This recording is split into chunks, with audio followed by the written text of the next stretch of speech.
ये इस तरह के जो प्रश्न आते हैं हमारे पास, तो कुछ बच्चों को थोड़ी इसमें दिक्कत होती है।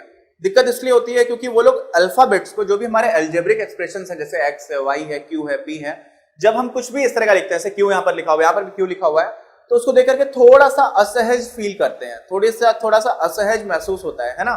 तो इसका एक ही तरीका ये है कि पहले तो आप चर और अचर दोनों को ही गणित का भाग मानना स्टार्ट कर दो।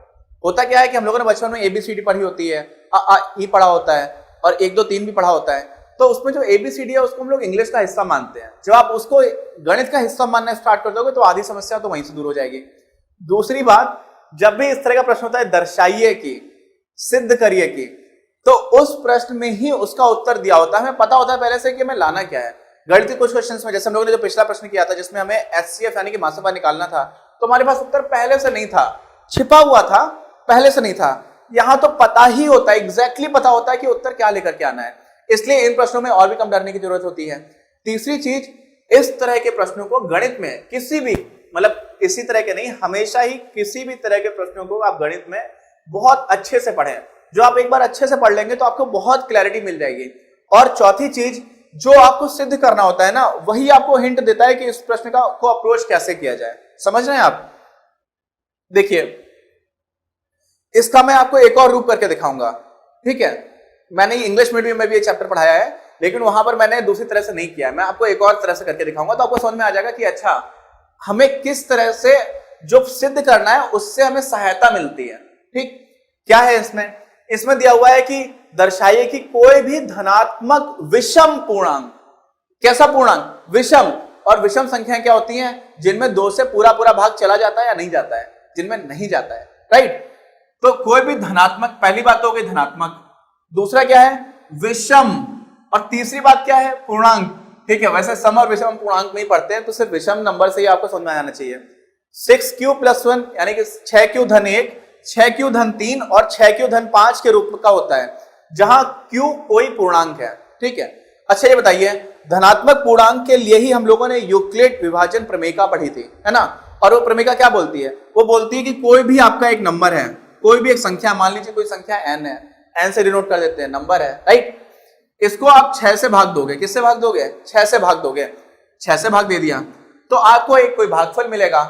भागफल मान लेते हैं, क्वोशिएंट q ही बोल देते हैं उसको, q मिलेगा। और कुछ आपको मिलेगा क्या? शेष मिलेगा। शेष को इंग्लिश में बोलते हैं r, रिमाइंडर, तो रिमाइंडर से r आ जाता है।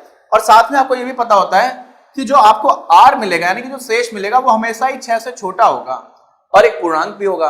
और सबसे छोटा क्या हो सकता है? शून्य हो सकता है, शून्य से बड़ा ही रहेगा या शून्य के बराबर हो सकता है। ये हम लोगों ने यूक्लिड विभाजन प्रमेयिका में पढ़ा था। यहां से हमें समझ में आता है कि r क्या क्या हो सकता है। देखिए, r 6 से छोटा होगा, तो r 6 तो हो नहीं सकता है, तो क्या हो सकता है? 5 हो सकता है, 4 हो सकता है, 3 हो सकता है, 2 हो सकता है, 1 हो सकता है और 0 हो सकता है। यही तो हो सकता है ना। इसका मतलब जब आप किसी भी संख्या में 6 से भाग दे रहे हो, तो आपको क्या क्या मिल सकता है? आपको मिल सकता है 6q + 5, 6q + 4, 6q + 3, है ना। अब इसको आप बोलोगे इंग्लिश में, ये तो हिंदी में ही है, मतलब ये तो सबको पता है 6q 5, है ना। नंबर्स तो हमें हिंदी और इंग्लिश दोनों में आते हैं। 6q धन 2, 6q धन 1 और 6q धन 0। अब धन 0 का कोई मतलब नहीं है ना। तो ये कोई भी पॉजिटिव नंबर, यानी कि कोई भी धनात्मक पूर्णांक, पॉजिटिव नंबर नहीं, कोई भी पॉजिटिव इंटीजर, यानी कि कोई भी पॉजिटिव या धनात्मक पूर्णांक इन्हीं तरह से लिखा जा सकता है। यही वो तरीके हैं। इसका मतलब क्या हुआ? अगर मुझे विषम ना दिया होता, सिर्फ ये दिया होता धनात्मक पूर्णांक, तो हम बोलते थे कि कोई भी धनात्मक पूर्णांक है उसको इस तरह से लिखा जा सकता है, 6q + 5, 6q + 4, 6q + 3, ऐसे करके ये 6q तक लिखा जा सकता है। ठीक है, लेकिन हमें तो बोला गया कि विषम पूर्णांक। इसका मतलब इसमें ऐसी कोई जो संख्याएं हैं जो 2 से पूर्णतः विभाजित हो रही होंगी, हम उनको हटा देंगे। तो 2 से पूर्णतः विभाजित होने वाली कौन कौन सी संख्याएं हैं देखते हैं। इसको 2 से, सबको 2 से भाग देकर के देखते हैं। ठीक है, इसको 2 से भाग देंगे तो 3q मिल जाएगा आपको। जब 6q में भाग दोगे तो 3q तो आपको मिल गया, लेकिन 5 में आप दे रहे हो तो आपको 5 पूरा पूरा नहीं मिल रहा है, 5/2 मिल रहा है ना। यानी कि ये तो विषम संख्या हो गई, ये सम संख्या तो है नहीं। इसमें आप 2 से भाग दोगे तो क्या मिलेगा? इसमें आप दोगे तो आपको मिल जाएगा 3q धन 2। ये तो यानी कि 2 से पूरा पूरा भाग चला गया। यहां पर q पूर्णांक है तो ये पूरा का पूरा पूर्णांक हो गया, और किसी संख्या में आप 2 से भाग दे रहे हो और आपको पूर्णांक मिल रहा है, इसका मतलब क्या हुआ कि वो संख्या एक सम संख्या है। और हमें सम तो बतानी नहीं है, हमें क्या बताना है, विषम। ऐसे ही आप इसमें भाग दोगे तो इसमें भी 2 से पूरा पूरा भाग नहीं जाएगा, 3 क्यों तो चला जाएगा, लेकिन फिर मिल जाएगा आपको क्या, 3/2। इसमें आप भाग दोगे तो आपको क्या मिलेगा, आपको मिलेगा 3 क्यू धन 1। इसमें आप भाग दोगे तो क्या मिलेगा, 3 क्यू धन 1/2। और इसमें दोगे तो ये तो सीधा सीधा 6 क्यू है, तो 6 क्यू में भाग दोगे तो क्या मिल जाएगा, 3 क्यू। और क्यू एक पूर्णांक है, इसका मतलब क्या हुआ कि ये तो आपकी सम हो गई, ये भी सम हो गई और ये भी सम हो गई। हमें तो सिर्फ विषम चाहिए थी, तो विषम मिल गई ये, और एक और विषम संख्या मिल गई है। इतना आसान था ये प्रश्न। यानी कि ये देखो 6q + 1 ये मिल गया आपको, 6q + 3 ये मिल गया आपको, और 6q + 5 ये मिल गया। तो ये आपका उत्तर हो गया। अब आपने कहा था कि आपने तो सर बोला था कि इसमें हमें सिद्ध क्या करना है, वहां से एक हिंट मिलती है। ठीक है, कैसे मिलती है, तो यहां से तो समझ में आ नहीं रहा है। ठीक, मान लीजिए हमें यह दिया होता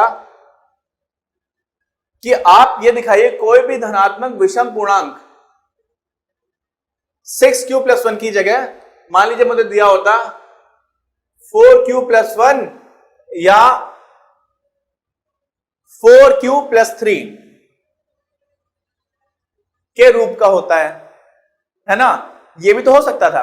कैसे हो सकता था, अगर ये दिया होता तो क्या करते हैं, जो हमने पहले स्टेप पे 6 से भाग दिया उसकी जगह हम 4 से भाग दे देते हैं, तो क्या हो जाता फिर n = 4q + 1, या स्टार्टिंग बिल्कुल बेसिक से करते हैं। क्या क्या ऑप्शंस हो सकते थे, क्यों, क्योंकि जो आपका रिमाइंडर आएगा, यहाँ पर शेष आएगा, वो क्या होगा, इस बार आप 4 से भाग दे रहे हो तो 4 से छोटा रहेगा, यानी कि, और सबसे छोटा क्या हो सकता है, 0 हो सकता है।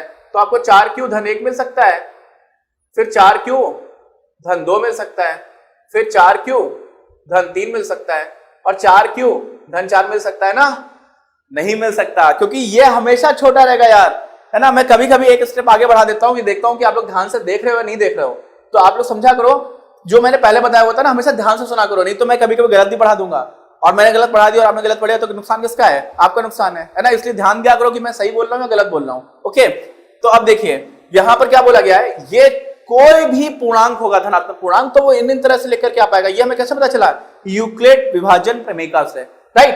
अब क्या करेंगे, अब ये करेंगे कि इसमें हमें कौन कौन सी विषम संख्या है, तो जिसमें 2 से पूरा भाग चला जाएगा वो तो सम संख्या होगी, तो ये तो आप हो गया आपका 2q। इसमें भी आप 2 से भाग दोगे तो पूरा पूरा चला जाएगा, ये क्या हो जाएगा 2q + 1, यानी कि ये तो हो गई आपकी सम संख्या। आपको निकालनी क्या आती है, सिर्फ विषम संख्या। तो देखिए विषम संख्या आ गई, और ये देखिए विषम संख्या आ गई, और यही हमें आप इस बार सिद्ध करने के लिए दिया गया था। तो हम लोगों ने प्रश्न को बदल दिया, लेकिन जो प्रश्न में दिया गया है, क्या दिया गया था, प्रश्न में दिया गया था 4q + 3 और 4q + 1, इसीलिए हम लोगों ने इस बार 4 से विभाजित किया था। तो इसका मतलब है कि आप ऐसे सोचोगे सर इसमें तो 8 भी हो सकता है, 5q के टर्म्स में भी लिख सकते हैं, बिल्कुल लिख सकते हैं। तो आपको ये समझना है कि हम किस तरह का प्रश्न करने की कोशिश कर रहे हैं। 5 से करेंगे थोड़ा कॉम्प्लेक्स हो जाएगा, क्यों, क्योंकि 5 जो है वो खुद में एक कैसी संख्या है, 5 खुद में एक विषम संख्या है। तो यहाँ पर 4, 6, 8 ये तो बड़े आसानी से हो जाएगा। अब मैं आपको डायरेक्टली लिख के बता दूं, 8 अगर मान लीजिए 8 से आप डिवाइड कर रहे होते तो किसी भी विषम संख्या को किस तरह से लिखा जा सकता है, तो आप लिख सकते हैं 8q + 1, 8q + 3, 8q + 5 और 8q + 7, ये हो जाएगा। आपको भी समझ में आ गया होगा, बहुत ही आसान है ना।